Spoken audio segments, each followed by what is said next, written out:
কিছু ভাই কিছু বোন এইভাবে প্রশ্ন করেন যে আমি একজনের সাথে হারাম সম্পর্কে লিপ্ত, আমার রিলেশন আছে, কেউ বলে অ্যাফেয়ার আছে, কেউ বলে আমার সম্পর্ক আছে, তো যে যেভাবে বলে আর কি। আবার কেউ বলে যে আমার গার্লফ্রেন্ডের সাথে আমি চাই আমার বিয়ে হোক। আবার অনেকে বলে যে আমার একজনের সাথে রিলেশন ছিল, সে হঠাৎ করে আমার সাথে কথা বন্ধ করে দিয়েছে।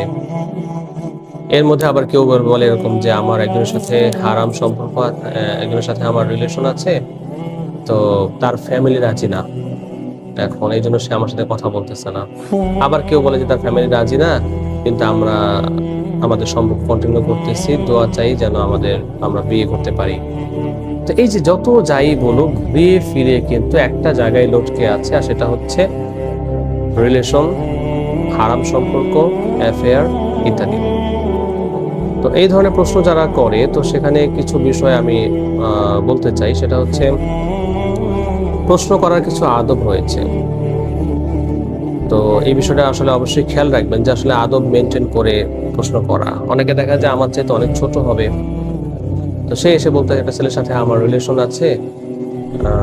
তো এই যে আপনি একজন আলেমের কাছে এসে এই যে হারাম বিষয়টাকে আপনি শেয়ার করতেছেন, আমার রিলেশন আছে, সে হঠাৎ করে আমার সাথে কথা বলে না, আমার জন্য একটু দোয়া করবেন, সেজন্য আমার সাথে কথা বলে। What is this? মানে একটা আলেমের কাছে এসে আপনি এই ধরনের কথা বলার সাহস করেন কিভাবে? প্রথম কথা হচ্ছে এটা তো হারাম। হারাম, আপনি হারামের মধ্যে থেকে যখন আপনি দোয়া করবেন, আপনার দোয়া তো কবুল হবে না। আপনি হারামের মধ্যে থেকে আপনি যখন হালাল কিছু চাইবেন, আপনার দোয়া তো কবুল হবে না। আপনাকে হারাম থেকে বেরোতে হবে, এরপরে আপনার আল্লাহকে চাইতে হবে। আমি একটা পাত্র নিলাম, পাত্রটা আমার ময়লা দিয়ে ভরপুর। আমি যদি সেটাকে বলি আমাকে কিছু হালাল ফুড দাও, কিছু ভালো খাবার দাও, সাপোজ আপনি একটা নোংরা পাত্র নিয়ে আপনি একটা দুধওয়ালার কাছে গেলেন, গিয়ে বলেন ভাই আমার এই নোংরা বালতিতে বা ময়লার বালতিতে আপনি আমাকে দুধ দেন, সে কি দেবে? সে যদি পাগল না হয় তাহলে আপনাকে দেবে না। কি করতে হবে? আপনাকে পাত্র পরিষ্কার করে এরপরে আপনাকে প্রেজেন্ট করতে হবে যে এবার দেন, সে দিবে। আপনি আপনাকে পরিপূর্ণভাবে পবিত্র করবেন, এরপরে আপনি আল্লাহ তাআলার কাছে চাইবেন, নিজেকে খালি করবেন, এমটি করবেন নিজেকে, এরপর আল্লাহ তাআলার কাছে দোয়া করবেন, আল্লাহ আমাকে দেন, আল্লাহ আমি শূন্য, মালিক আমাকে পূর্ণ করে দেন। আপনি অলরেডি আপনার ভিতরটাকে হারাম দিয়ে ভরে রেখেছেন, নোংরা গান্দা জিনিসপত্র দিয়ে ভরে রেখেছেন আপনার অন্তরটাকে, আপনার হৃদয়টাকে। আর এখন যদি আপনি বলেন আল্লাহ আমাকে হালাল দেন,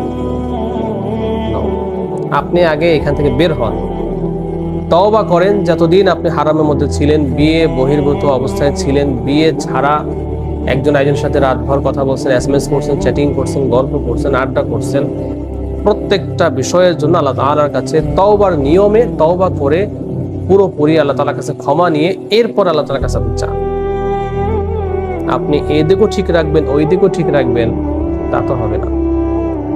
আপনি এদিকে ঠিক রাখতেছেন কিভাবে? আপনি হারামে লিপ্ত আছেন অলরেডি, এটাকে কন্টিনিউ করতেছেন, এই জায়গার স্বাদ, এই জায়গার মজা, এই জায়গার বিষয়টাকে আপনি স্টে করতেছেন।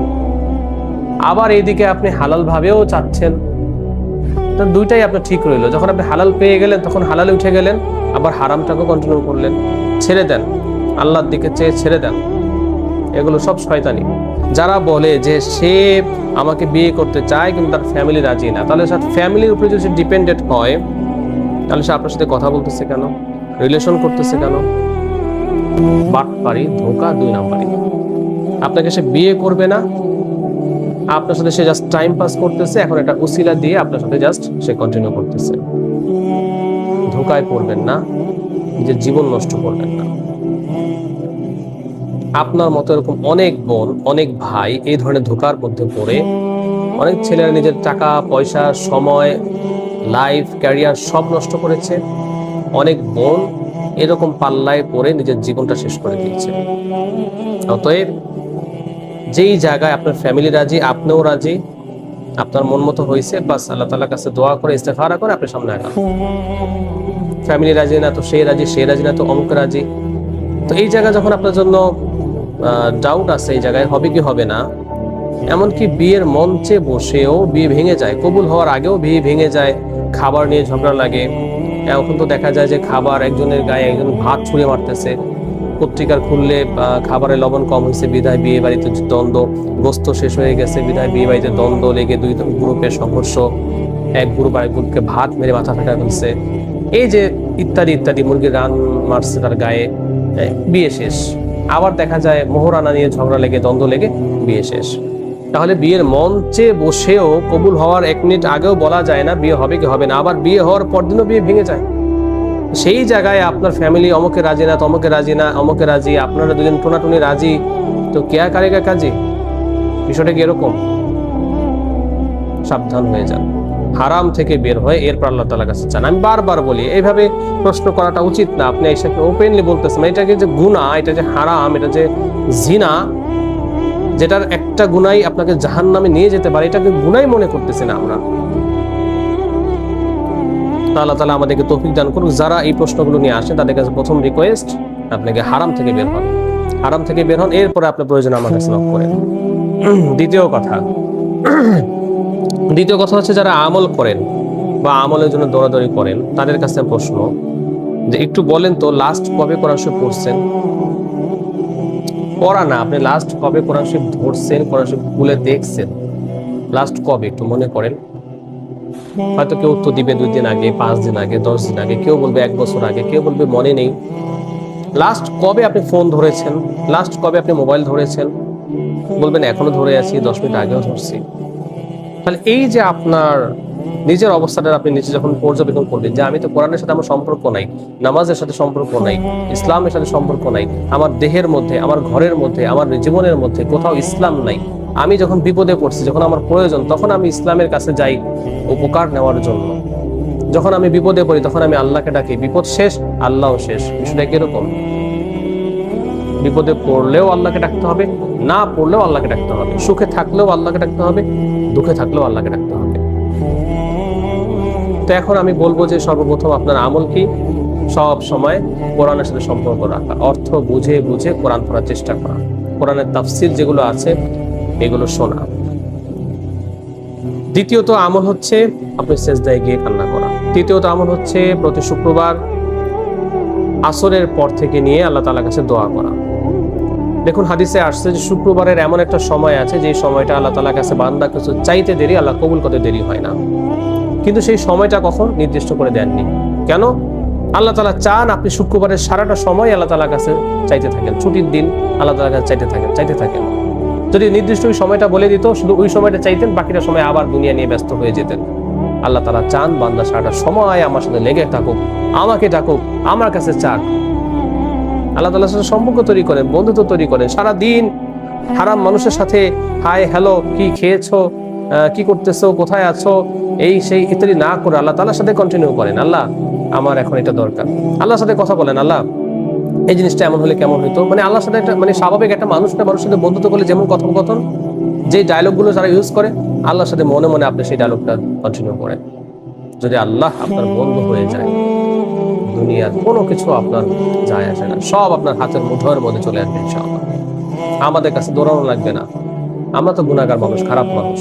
আপনি নিজে তখন আল্লাহর বন্ধু, আল্লাহর ওলি, একটা গোল্ডে পরিণত হবে। তা আমি যেটা বোঝাতে চেয়েছি বুঝছেন, যে কোরআন ও কায়েমের সাথে সম্পর্ক রাখা, শুক্রবারে যে সময়টা দোয়া কবুল হয় সেই সময় দোয়া করা, সেজদায় গিয়ে বেশি বেশি দোয়া করা নফল নামাজের, এবং আস্তাগফিরুল্লাহ সহ অন্যান্য যে আমলের ভিডিওগুলো আমি আলোচনা করি সেগুলো কন্টিনিউ করা।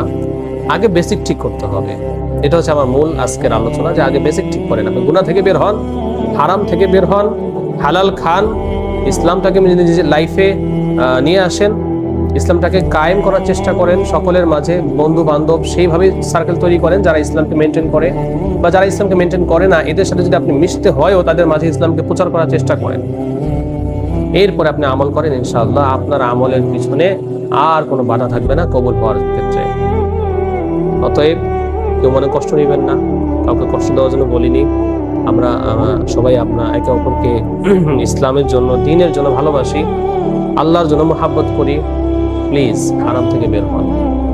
আল্লাহ যেটাকে নিষেধ করেছে, যেটার মধ্যে আল্লাহ শান্তি দেখেননি, এটা আপনাদেরকে নিষেধ করেছে। আল্লাহ বলেছেন এটা কইরো না, এটার মধ্যে অশান্তি, বাস এটাই অশান্তি, আপনার আকলে ধরুক আর না ধরুক। আল্লাহ বলছে এটা করো, এটাই হালাল, এটাই শান্তি, এটাই সুখ, বাস এটাই করেন। বাঁচবেন আর কয়দিন? দেখতে দেখতে বয়স 20, 25, 30 হয়ে গেল। একটু চিন্তা করেন বিছানার সাথে যে আমি কতদিন বাঁচতে পারি।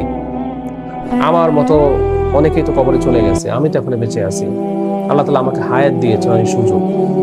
তাহলে হায়াত দিয়েছে, সুযোগ দিয়েছে কি জন্য? হারাম কন্টিনিউ করার জন্য? যদি আজকে এই মুহূর্তে আপনার মৃত্যু হয়ে যায় হারাম অবস্থায়, কি হবে আপনার অবস্থা? আল্লাহ তাআলার কাছে ক্ষমা চান, আল্লাহ তাআলার কাছে মাপ চান, যা প্রয়োজন আল্লাহ তাআলার কাছে চান। আল্লাহ তাআলার খাজানায় কোনো কিছুর অভাব নেই। ইনশাআল্লাহ কোনো পরামর্শ দরকার হলে আমাকে নক করবেন, আমি অবশ্যই পরামর্শ দেব।